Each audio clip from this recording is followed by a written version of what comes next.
집안 일으키고 떠나는 도깨비, 한 집안을 일으킨 놀라운 이유. 가난한 선비의 집에 어느 날 밤 낯선 사내가 찾아와 머슴으로 살게 해달라 애원합니다. 그런데 이 머슴 보통 사람이 아니었으니 하룻밤 사이에 논밭을 갈고 눈 깜짝할 새 집을 짓고 없던 재물이 쌓이기 시작합니다. 알고 보니 그는 도깨비였는데 왜 사람 집에서 머슴살이를 자처했을까요? 그리고 이 어설픈 도깨비 덕분에 집안이 부자가 되었다는데 과연 어떤 사연이 숨어 있을까요? 조선시대 야담에 전해지는 기묘하고도 훈훈한 도깨비 이야기를 들려드립니다. 충청도 어느 산골 마을 대대로 선비 집안이었으나 가세가 기울어 끼니조차 잊기 어려운 가난한 선비가 살고 있었습니다. 성은 김씨요, 이름은 전해지지 않으나 사람들은 그를 김진사라 불렀습니다. 김진사는 비록 가난했으나 학문을 게을리하지 않았고 남을 속이거나 해하는 일 없이 정직하게 살아가는 사람이었습니다. 그에게는 아내와 어린 두 자식이 있었는데 집안 형편이 어려워 농사일을 직접 해야 했지만 몸이 약한 선비가 농사를 짓기란 쉽지 않았습니다. 어느 가을 저녁 김진사 댁 문 밖에서 누군가 조심스럽게 문을 두드리는 소리가 들렸습니다. 누가 이 늦은 시각에 찾아왔나 싶어 김진사가 문을 열어보니 키가 장대같이 크고 어깨가 떡 벌어진 사내 하나가 서 있었습니다.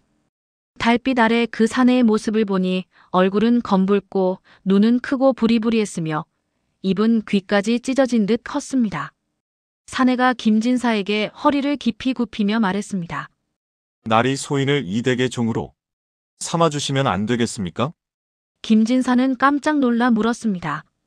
종이라니 무슨 말이요? 보아하니 장정인데 어찌 종이 되겠다는 것이오? 사내가 다시 고개를 숙이며 답했습니다. 사정이 있어 몸 붙일 곳이 필요합니다. 밥 한 끼와 잠자리만 주시면 무슨 일이든 하겠습니다. 힘 많은 자신 있으니 농사일이든 무엇이든 시키는 대로 하겠습니다. 김진사는 난처한 표정을 지었습니다. 집안 형편이 어려워 하루 세 끼도 제대로 먹지 못하는 처지에 머슴을 둔다는 것은 있을 수 없는 일이었습니다. 나도 당신을 거두고 싶은 마음은 있소만 보다시피 이 집 형편이 나 하나 먹고 살기도 빠듯한 형편이오. 당신께 제대로 된 밥 한 끼 드리기도 어려운 형편인데 어찌 머슴을 두겠소? 하지만 사내는 물러서지 않고 다시 간청했습니다. 밥은 조금만 주셔도 되고 잠자리는 헛간 한 구석이면 충분합니다. 대신 날이 되게 일은 제가 다 해드리겠습니다. 그 모습이 너무나 간절해 보여 김진사는 망설이다가 결국 허락했습니다. 그렇다면 우선 하룻밤 묵어 가시구려. 내일 다시 생각해 보겠소. 사내는 크게 기뻐하며 몇 번이나 절을 했습니다. 김진사는 사내를 헛간으로 안내하고 저녁 식사로 보리밥 한 그릇과 된장국을 내왔습니다. 사내는 그것을 받아들고는 정말 맛있게 감사한 듯 먹어치웠습니다. 그리고는 헛간 집더미에 몸을 누이더니 금세 코를 골며 잠들었습니다. 다음 날 새벽 김진사가 눈을 뜨고 마당으로 나왔을 때 그는 자신의 눈을 의심하지 않을 수 없었습니다. 어제까지만 해도 잡초가 무성하고 돌부리가 여기저기 박혀있던 뒤란의 밭이 깨끗하게 정리되어 있었던 것입니다. 흙은 고르게 갈아엎어져 있었고 이랑도 반듯하게 만들어져 있었습니다. 적어도 사흘은 걸릴 일을 하룻밤 사이에 해놓은 것이었습니다. 김진사는 깜짝 놀라 헛간으로 달려갔습니다. 헛간에서는 그 사내가 여전히 코를 골며 자고 있었습니다. 김진사가 어깨를 흔들어 깨우자 사내는 벌떡 일어나 물었습니다. 날이 부르셨습니까? 김진사가 물었습니다. 저 밭을 갈아놓은 것이 당신이오? 사내가 머리를 극적이며 대답했습니다. 예, 밤에 잠이 안 와서 일을 좀 했습니다. 혹시 잘못했습니까? 김진사는 할 말을 잃었습니다. 보통 사람이라면 절대 하룻밤에 할 수 없는 일이었기 때문입니다. 그리고 날마다 놀라운 일들이 벌어지기 시작했습니다. 사내는 아침 일찍 일어나 집안일을 거들었는데 물 한 동이를 길어오는데 보통 사람은 2번을 왕복해야 하지만 이 사내는 한 번에 물동이 4개를 거뜬히 들고 왔습니다. 장작을 패는 일도 마찬가지였습니다. 도끼를 한 번 내리치면 통나무가 깨끗하게 쪼개졌고 1시간이면 겨울 내내 쓸 장작을 다 패놓았습니다. 어느 날 밤 김진사는 이상한 소리에 잠에서 깼습니다. 밖에서 무언가 쿵쿵거리는 소리와 함께 웅얼거리는 소리가 들려왔습니다.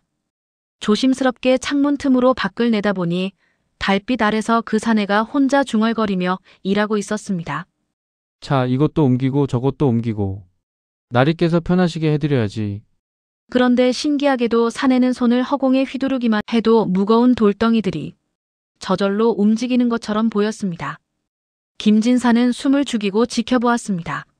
아침이 되자 또 놀라운 일이 벌어져 있었습니다. 담장이 무너져 있던 곳이 말끔하게 수리되어 있었고 지붕에 구멍 난 곳도 깨끗하게 메워져 있었습니다. 심지어 헛간 한쪽에는 어디서 구했는지 쌀가마니가 두어 개 쌓여 있었습니다. 김진사가 물으니 사내는 이렇게 대답했습니다. 길을 가다가 떨어진 것을 주워왔습니다. 하지만 김진사는 알고 있었습니다. 이 산골 마을에서 쌀가마니가 길에 떨어져 있을 리 없다는 것을. 그러나 사내의 순박한 얼굴을 보니 차마 추궁할 수가 없었습니다. 뭔가 특별한 존재라는 것을 점점 확신하게 되었다. 한 달쯤 지났을 때였습니다. 김진사의 집안 형편은 눈에 띄게 나아지고 있었습니다. 논밭은 깨끗하게 정리되었고 집은 든든하게 수리되었으며 먹을 것도 넉넉해졌습니다. 심지어 빚까지 조금씩 갚아나갈 수 있게 되었습니다. 마을 사람들이 김진사 댁에 찾아와 물었습니다. 김진사, 요즘 집안이 부쩍 좋아졌다는데? 무슨 좋은 일이라도 있었어? 혹시 어디서 재물이라도 발견했어? 김진사는 그저 웃으며 대답했습니다. 특별한 일은 없어. 다만 일 잘하는 머슴 하나를 얻었을 뿐이오. 사람들은 고개를 갸우뚱했지만 더 이상 캐묻지 않았습니다. 그러던 어느 날 저녁 김진사는 용기를 내어 그 사내에게 물었습니다. 저녁 식사를 마치고 둘이 마당에 앉아 있을 때였습니다. 여보게, 그동안 자네 덕에 우리 집안이 살만해졌네. 정말 고맙게 생각하네. 그런데 솔직히 말해서 나는 궁금하네. 도대체 자네는 어떤 사람인가? 보통 사람으로는 도저히 할 수 없는 일들을 해내지 않는가? 이제는 솔직히 말해주게. 나는 자네를 의심하거나 내쫓으려는 것이 아니네. 다만 진실이 알고 싶을 뿐이네. 김진사의 목소리에는 진심이 담겨 있었습니다. 사내는 한동안 말이 없이 밤하늘을 바라보았습니다. 그리고 깊은 한숨을 쉬며 천천히 입을 열었습니다. 나리께서 그렇게 물으시니 이제는 더 이상 숨길 수 없겠습니다. 사실 소희는 사람이 아닙니다. 김진사는 숨을 멈추고 사내를 바라보았습니다. 그렇다면 사내가 조용히 대답했습니다. 저는 도깨비입니다. 이 근처 깊은 산속에서 수백 년을 살아온 도깨비입니다. 그 말을 듣는 순간 모든 것이 설명되었습니다. 그 엄청난 힘, 밤에만 일하는 습관, 그리고 어디선가 가져오는 물건들. 김진사는 놀라기는 했지만 이미 짐작하고 있던 터라 크게 당황하지는 않았습니다. 오히려 조용히 물었습니다. 도깨비라. 그렇다면 왜 이곳에 와서 머슴살이를 자처했는가? 도깨비라면 사람들을 홀리고 장난치며 살아야 하는 것 아닌가? 도깨비는 슬픈 표정으로 이야기를 시작했습니다. 나리 말씀이 맞습니다.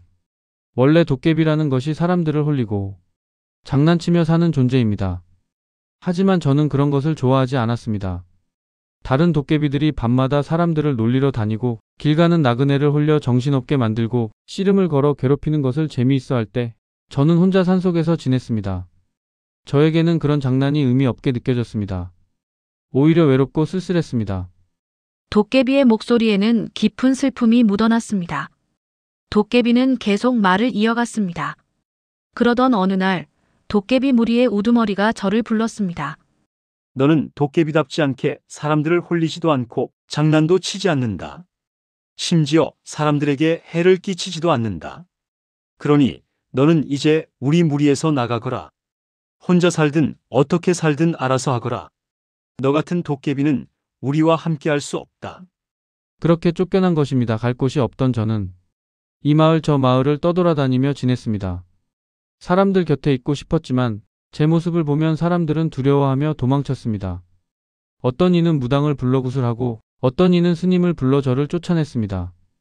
도깨비의 눈에는 눈물이 맺혔습니다. 그러다가 나리의 집을 보게 되었습니다. 나리께서는 비록 가난하셨지만 밤늦게까지 등불을 켜고 책을 읽으시며 학문에 정진하시는 모습을 보았습니다. 그리고 이웃이 어려울 때 당신도 어렵지만 가진 것을 나누려 하시는 모습도 보았습니다. 어느 날은 굶주린 아이가 찾아왔을 때 자식 먹을 것을 덜어주시는 것도 보았습니다. 아, 저런 어진 분이 계시구나 싶었습니다. 그래서 용기를 내어 찾아왔던 것입니다. 혹시나 저를 받아주실까 하는 작은 희망을 품고 도깨비는 김진사를 바라보며 말했습니다. 제게 몸 붙일 곳을 주시고 제가 할 수 있는 일을 하게 해주신다면 그것만으로도 저는 행복할 것 같았습니다. 그리고 나리께서는 정말로 저를 받아주셨습니다. 제 모습이 무섭지 않으셨는지 아니면 착한 마음씨 때문인지 모르겠지만 저를 거두어 주셨습니다. 김진사는 도깨비의 이야기를 듣고 가슴이 뭉클해졌습니다. 그런 사연이 있었구나. 자네는 도깨비라 해도 마음씨만은 어느 사람보다 착하네. 오히려 사람보다 더 순수하고 착한 마음을 가졌네. 자, 이제부터는 자네를 머슴이 아니라 우리 집 식구로 생각하겠네. 헛간이 아니라 방 하나를 내어줄 테니 편히 지내게. 하지만 도깨비는 손을 내저었습니다. 아닙니다. 날이 쏘이는 도깨비입니다. 사람의 방에서는 잘 수 없습니다. 도깨비는 사람과 같은 공간에서 자면 안 됩니다. 헛간이 제게는 가장 편합니다. 그리고 저를 머슴으로 대해주시는 것만으로도 충분합니다. 그것만으로도 저는 행복합니다. 그날 밤 김진사와 도깨비는 밤늦도록 이야기를 나누었습니다. 도깨비는 산속에서 외로운 삶에 대해 다른 도깨비들에게서 따돌림당한 이야기, 그리고 사람들 곁에 있고 싶었던 간절한 마음에 대해 이야기했습니다. 김진사는 가난하지만 의롭게 살려 애쓰는 자신의 삶에 대해, 자식들을 훌륭하게 키우고 싶은 마음에 대해 이야기했습니다. 두 사람은 서로의 이야기를 들으며 깊이 공감했고 그날 밤 이후로 진정한 친구가 되었습니다. 신분도 종족도 다르지만 마음만은 서로 통하는 친구가 된 것입니다. 김진사는 생각했습니다. 사람이든 도깨비든 중요한 것은 마음이구나.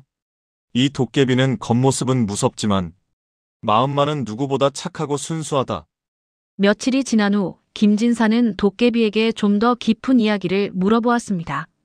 자네가 말한 것 외에 다른 이유도 있는 것 같은데 혹시 더 들려줄 이야기가 있는가? 도깨비는 잠시 망설이더니 고개를 끄덕였습니다. 사실 한 가지 더 이유가 있습니다. 도깨비라는 것이 세상에 태어나 수백 년을 살지만 정작 무엇을 위해 사는지 모르고 살았습니다. 다른 도깨비들은 사람을 홀리고 장난치는 것이 재미있다고 하지만 저에게는 그것이 의미 없게 느껴졌습니다.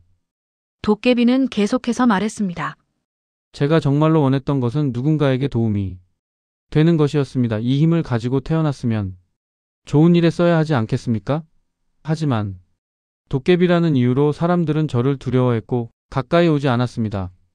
나리께서 처음으로 저를 받아주셨을 때 그것이 얼마나 감사했는지 모릅니다. 이제야 제가 이 세상에 존재하는 이유를 찾은 것 같았습니다. 도깨비의 목소리에는 진심이 담겨 있었고 그동안 쌓였던 외로움과 서러움이 배어 있었습니다. 김진사는 도깨비의 말에 깊이 공감했습니다. 자네 말을 듣고 보니 사람이나 도깨비나 다르지 않구나. 누구나 자신의 존재 이유를 찾고 싶어하고 누군가에게 필요한 존재가 되고 싶어하지. 자네는 비록 도깨비지만 마음만은 누구보다 고귀하네. 그날 이후로 김진사와 도깨비의 관계는 더욱 돈독해졌습니다. 단순한 주인과 머슴의 관계가 아니라 서로를 이해하고 존중하는 관계가 되었습니다. 김진사의 아내도 이제는 도깨비에게 따뜻한 밥을 정성껏 챙겨주었고 어린 자식들도 도깨비 아저씨를 따랐습니다. 시간이 흐르면서 김진사의 집안은 점점 더 번창했습니다. 도깨비의 도움으로 농사는 풍년이 들었고 빚을 갚고도 재물이 쌓였습니다. 그런데 신기한 것은 도깨비가 가져오는 재물이 결코 남의 것을 훔쳐온 것이 아니었다는 점입니다. 어느 날 김진사가 물었습니다. 자네가 가끔 가져오는 쌀이나 돈은 도대체 어디서 구하는 것인가? 혹시 남의 것을 가져오는 것은 아닌가? 아무리 좋은 일이라도 남의 것을 빼앗아서는 안 되네. 도깨비는 웃으며 대답했습니다. 나리 걱정 마십시오. 저는 절대 남의 것을 훔치지 않습니다. 그것만은 제 양심이 허락하지 않습니다. 도깨비가 자세히 설명을 이어갔습니다. 제가 가져오는 것들은 모두 버려지거나 잃어버린 것들입니다. 사람들이 실수로 길에 떨어뜨린 곡식 자루, 홍수에 떠내려가다 강가에 걸린 나무, 오래전에 주인을 잃어 땅속에 묻혀있던 돈 같은 것들입니다. 도깨비는 그런 것들이 어디 있는지 알 수 있는 능력이 있습니다. 저는 그것들을 찾아 모아 나리께 드리는 것입니다. 만약 주인이 있는 것이라면 혹은 누군가 다시 찾으러 올 것 같은 것이라면 절대 손대지 않습니다. 김진사는 비로소 완전히 안심했습니다. 그리고 더욱 도깨비를 신뢰하게 되었습니다. 이 도깨비는 힘만 센 것이 아니라 마음씨까지 바른 존재였던 것입니다. 어느 날 저녁 마을에 흉년이 들어 여기저기서 굶주리는 사람들이 생겨나기 시작했습니다. 이웃집 노인이 끼니를 잊지 못해 알아눕고 과부집 아이들이 보리쌀도 없어 굶주리는 소식이 들려왔습니다. 김진사는 도깨비에게 말했습니다. 자네 덕분에 우리 집은 이렇게 넉넉해졌네. 이제 우리도 어려운 이웃을 도와야 하지 않겠나? 혼자만 배부르고 따뜻하면 무슨 의미가 있겠는가? 도깨비는 크게 기뻐하며 대답했습니다. 나리께서 그런 말씀을 하실 줄 알았습니다. 역시 제가 모시기로 마음먹은 분답습니다. 제가 더 열심히 일하겠습니다. 더 많은 사람을 도울 수 있도록 말입니다. 그날부터 도깨비는 밤낮으로 더욱 부지런히 일했고 김진사는 모아둔 곡식을 마을 사람들에게 나누어 주었습니다. 마을 사람들은 김진사의 은혜에 감사했고 김진사 댁을 의로운 집이라 불렀습니다. 어떤 이는 물었습니다. 김진사, 당신네 집은 어찌 이리 넉넉하오? 흉년에도 남을 도울 여유가 있다니 신기하오. 김진사는 그저 미소 지으며 대답했습니다. 하늘이 도운 것이오 부지런히 일한 덕이지요. 도깨비의 정체는 끝까지 비밀로 지켰습니다. 사람들이 알면 오히려 도깨비에게 해가 될까 걱정되었기 때문입니다. 도깨비도 그것을 고맙게 여겼습니다. 밤마다 더욱 열심히 일하며 김진사 가족과 마을 사람들을 돕는 것이 도깨비에게는 세상에서 가장 행복한 일이었습니다. 그렇게 10년의 세월이 흘렀습니다.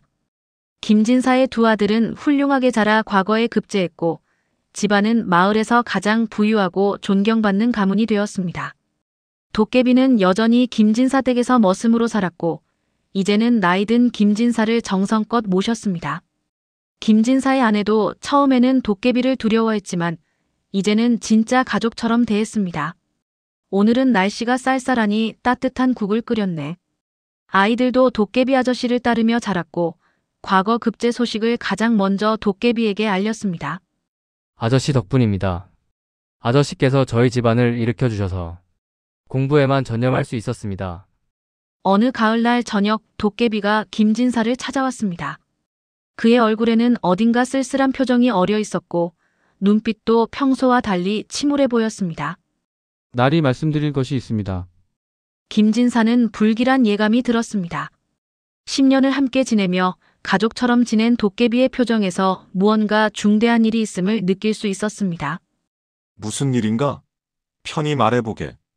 도깨비가 천천히 입을 열었습니다. 이제 저는 이곳을 떠나야 할 것 같습니다. 나리댁은 이미 충분히 부유해졌고 두 아드님도 훌륭하게 성장하셨습니다. 더 이상 저의 도움이 필요 없으신 것 같습니다. 김진사는 깜짝 놀라 벌떡 일어나며 말했습니다. 무슨 소리인가? 자네는 이제 우리 가족이나 다름없네. 아니, 가족 그 이상이네 어디를 간다는 것인가? 무슨 잘못이라도 있었는가? 도깨비는 고개를 저으며 슬픈 미소를 지었습니다. 아닙니다. 나리 잘못은 없습니다. 오히려 너무나 행복했습니다. 하지만 나리 저는 도깨비입니다. 도깨비는 한 곳에 오래 머물 수 없습니다. 그것이 도깨비의 숙명입니다. 너무 오래 한 곳에 머물면 그곳에 해를 끼치게 됩니다. 저는 차라리 떠나는 것이 나리댁을 위하는 길입니다. 도깨비는 계속 이야기를 이어갔습니다. 그리고 제가 여기 온 이유도 이루었습니다. 나리댁을 일으켜 세우고 누군가에게 도움이 되는 삶을 사는 것. 그것이 제 소원이었습니다. 이제 저는 다른 곳으로 가서 또 다른 도움이 필요한 사람을 찾아야 합니다. 세상에는 어려움에 처한 선한 사람들이 많습니다. 저는 그런 분들을 찾아 도우며 살고 싶습니다. 그것이 제가 이 세상에 존재하는 이유인 것 같습니다. 도깨비의 말에는 확고한 결심이 담겨 있었습니다. 김진사의 눈에는 눈물이 고였습니다. 자네가 떠난다니 가슴이 아프구나. 그동안 자네가 없었다면 우리 가족은 어떻게 되었을지 모르네. 자네는 우리의 은인이자 가족이네. 제발 떠나지 말고 계속 우리와 함께 살자꾸나. 도깨비도 눈시울이 붉어졌습니다. 날이 저야말로 감사합니다. 나리께서 저를 받아주시고 도깨비인 저를 사람처럼 대해주셨습니다. 덕분에 저는 제 삶의 의미를 찾았고 진정한 행복이 무엇인지 알았습니다. 이 은혜는 평생 잊지 않겠습니다. 아니, 천년이 지나도 잊지 못할 것입니다. 다음 날 새벽 도깨비는 조용히 집을 나서려 했습니다. 하지만 김진사 가족은 이미 모두 일어나 마당에 나와 있었습니다. 아무도 잠을 이루지 못하고 도깨비를 배웅하려 기다리고 있었던 것입니다. 김진사의 아내는 울먹이며 도깨비에게 보따리를 건넸습니다. 이건 제가 정성껏 지은 옷과 먹을 것들이네. 길에서라도 이것을 보면 우리를 생각해 주게. 두 아들도 깊이 절을 올렸습니다. 아저씨의 은혜는 평생 잊지 않겠습니다. 저희가 벼슬을 하거든 아저씨처럼 어려운 백성들을 돕는 관리가 되겠습니다. 도깨비는 김진사에게 마지막으로 당부했습니다. 날이 부디 건강하십시오. 그리고 두 아드님께 꼭 전해주십시오. 재물이 많다고 교만하지 말고 항상 어려운 이웃을 돌아보라고요. 권력을 가졌다고 백성을 함부로 대하지 말고 항상 낮은 곳을 보라고요. 그것이 진정한 부자의 도리이며 훌륭한 관리의 도리입니다. 김진사는 고개를 끄덕이며 약속했습니다. 걱정 말게. 자네의 가르침을 잊지 않고 자손대대로 전하겠네. 우리 집안의 가훈으로 삼겠네. 도깨비는 깊이 절을 한 후 산길로 접어들었습니다. 그의 뒷모습이 아침 안개 속으로 사라질 때까지 김진사 가족은 그 자리에 서서 바라보았습니다. 집으로 돌아온 김진사는 도깨비가 10년 동안 잠자리로 삼았던 헛간으로 갔습니다. 그곳 집더미 위에는 작은 주머니 하나가 단정히 놓여 있었습니다. 주머니를 열어보니 그 안에는 신기한 광채를 내는 돌멩이 하나가 들어 있었고 돌멩이 옆에는 정성스럽게 쓴 작은 쪽지가 있었습니다. 이 돌은 집안을 지켜주는 도깨비 돌입니다. 대대로 잘 보관하시면 집안이 번창하고 재앙이 물러갈 것입니다. 그리고 이 돌을 보실 때마다 저를 기억해 주십시오. 김진사는 그 돌을 가슴에 꼭 안고 한참을 울었습니다. 그리고 그 돌을 사당에 정성껏 모시기로 했습니다. 그 후로 김진사 집안은 더욱 번성했습니다. 하지만 김진사는 도깨비의 가르침을 잊지 않았습니다. 마을에 흉년이 들면 곡식을 내어 나누어 주었고 어려운 일이 있는 집이 있으면 도왔습니다. 집을 잃은 사람에게는 빈집을 내어 주었고 자식이 공부하고 싶어도 형편이 어려운 집에는 책을 사주었습니다. 사람들은 김진사를 가리켜 덕이 있는 선비라고 불렀고 마을 사람들은 어려운 일이 있으면 가장 먼저 김진사를 찾았습니다. 김진사의 두 아들도 아버지의 가르침을 따라 벼슬에 나가서도 백성을 위하는 청렴한 관리가 되었습니다. 형은 충청도 어느 고을의 수령이 되었고 동생은 한양에서 관리로 일했는데 두 사람 모두 백성들에게 존경받는 관리였습니다. 세월이 흘러 김진사가 세상을 떠날 때가 되었습니다. 그는 두 아들과 손자들까지 모두 불러 모았습니다. 그리고 마지막 유언을 남겼습니다. 너희들 잘 들어라. 우리 집안이 이렇게 된 것은 모두 그 도깨비 덕분이다. 비록 도깨비였지만 그의 마음씨는 어느 사람보다 착했고 의로웠다. 그는 자신의 힘을 자랑하거나 악용하지 않고 오직 남을 돕는 데 썼다. 그가 남긴 가르침을 잊지 말고 대대손손 전하도록 하여라. 김진사는 잠시 숨을 고르고 다시 말을 이었습니다. 재물보다 중요한 것은 덕이며 권력보다 중요한 것은 백성을 사랑하는 마음이다. 남을 돕는 것이 진정한 부자의 길이니라. 아무리 많은 재물을 쌓아도 그것을 혼자만 쓴다면 무슨 의미가 있겠느냐. 아무리 높은 벼슬에 올라도 백성을 괴롭힌다면 그것이 무슨 영광이겠느냐. 항상 어려운 이웃을 살피고 도울 수 있을 때 도와라. 그것이 우리 집안을 일으켜준 그 도깨비에게 보답하는 길이다. 두 아들과 손자들은 눈물을 흘리며 아버지이자 할아버지의 유언을 가슴 깊이 새겼습니다. 김진사는 그렇게 평온하게 눈을 감았습니다. 김진사가 세상을 떠난 후 신기한 일이 일어났습니다. 장례를 치르는 날 밤 멀리 산 위에서 큰 불빛이 하나 나타났습니다. 그것은 마치 누군가 거대한 횃불을 들고 서 있는 것 같았습니다. 불빛은 유난히 밝았고 색깔도 보통 불과는 달리 푸르스름했습니다. 마을 사람들은 모두 밖으로 나와 그것을 보았고 이렇게 말했습니다. 저것은 틀림없이 그 도깨비가 김진사를 전송하는 것이리라. 10년을 함께 지낸 정이 어찌 사라지겠는가? 불빛은 밤새도록 산 위에서 빛나다가 동이 트자 천천히 희미해지며 사라졌습니다. 사람들은 도깨비도 은혜를 잊지 않는다며 감탄했고 김진사와 도깨비의 우정을 아름답게 기억했습니다.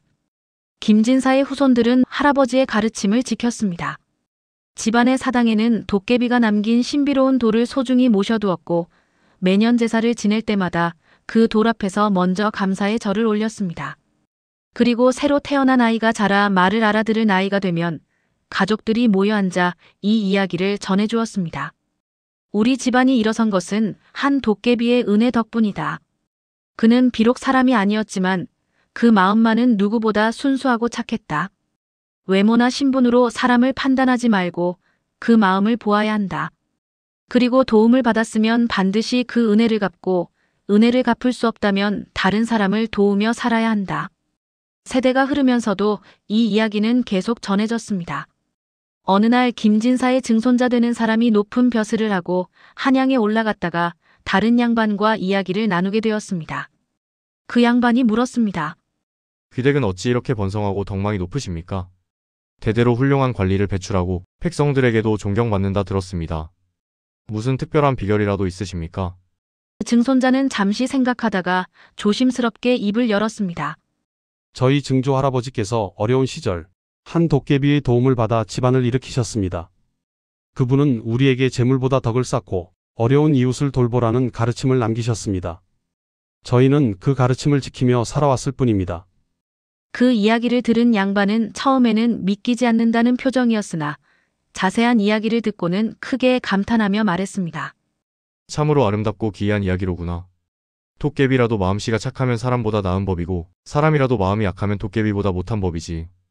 귀덕이 번창하는 것은 당연한 일이로세. 은혜를 잊지 않고 그 가르침을 실천하며 사니 하늘이 돕는 것이로세. 그날 이후로 이 이야기는 한양 양반들 사이에서도 널리 퍼졌고 사람들은 김진사 집안을 도깨비의 은혜를 잊지 않는 의로운 가문이라고 불렀습니다. 심지어 임금께서도 이 이야기를 들으시고 참으로 아름다운 이야기로다. 은혜를 잊지 않고 덕을 쌓는 것이야말로 집안을 오래 보존하는 길이니라. 라고 하셨다고 전해집니다. 세월이 흘러 수백 년이 지난 지금도 그 마을에는 이 이야기가 전해집니다. 옛날 김진사가 살던 집터에는 지금도 작은 사당이 남아있고 마을 사람들은 그곳을 도깨비 은혜터 혹은 의로운 도깨비터라고 부릅니다. 그리고 어려운 일이 있을 때나 중요한 일을 앞두고 있을 때면 그곳에 가서 소원을 빕니다. 착한 도깨비님, 저희도 도와주세요. 김진사님처럼 의로운 사람이 되고 싶습니다. 신기하게도 그곳에서 진심으로 빌면 마음이 편안해지고 어려운 일이 잘 풀린다고 합니다. 사람들은 그 도깨비의 영혼이 아직도 그곳에 머물며 착한 사람들을 돕고 있다고 믿습니다. 그리고 이 이야기는 지금도 할아버지 할머니들이 손자 손녀들에게 들려주며 은혜를 잊지 말고 남을 도우며 살라는 교훈을 전하고 있습니다. 조선시대 야담에 전해지는 이 이야기는 우리에게 큰 가르침을 줍니다. 외모나 신분으로 사람을 판단하지 말고 그 마음을 보아야 한다는 것입니다. 도깨비는 무섭고 나쁜 존재라는 편견과 달리 이 이야기 속 도깨비는 누구보다 착하고 의로웠습니다. 그리고 가난한 선비 김진사는 도깨비를 두려워하지 않고 받아들였기에 큰 복을 받았습니다. 진정한 부는 재물이 아니라 덕을 쌓고 남을 돕는 데 있다는 교훈도 담겨 있습니다. 우리 조상들은 이런 이야기를 통해 서로 돕고 살아가는 아름다운 세상을 꿈꾸었습니다. 여러분께서도 이 이야기를 들으시고 마음이 따뜻해지셨기를 바랍니다. 다음에도 더 재미있는 조선시대 이야기로 찾아뵙겠습니다. 구독과 좋아요, 알림 설정 부탁드립니다. 감사합니다.